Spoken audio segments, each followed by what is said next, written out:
Am I right in hearing you that on Bomber's show last night, you said something like radical centralism?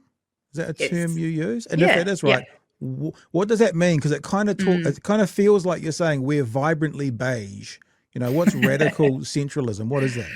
Yeah, I think in this world where it feels like we're getting whiplash from left to right and things being undone every few years, uh, finding common ground does feel radical. Hmm. But we believe that there are a good number of Kiwis that want to find common ground. Maybe it's not everyone, we only need 5%. Um, but that's the role that we think we can play in this political arena is actually try and build consensus and bring people towards the middle to drive forward rather than wasting a bunch of money and time undoing each other's work every 3 years. Um, I'm going to jump way down into the future. When I Mm-hmm. hear this party as you're describing it, what does that mean if you had multiple MPs?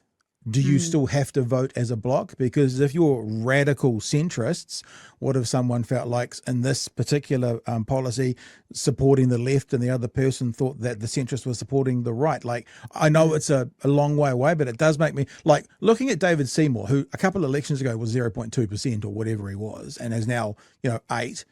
It's not unheard of for a small party to get in and then grow. What do you Mm. think about when it comes to sort of voting in a group or in a block versus individual voting if you were to have more than one MP?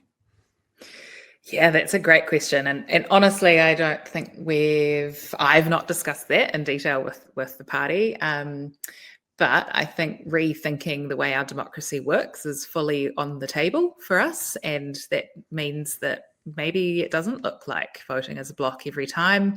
Maybe it means citizens' assemblies have more sway and the recommendations of the people through those forums influences the direction more than the MPs voting on particular pieces of legislation in government.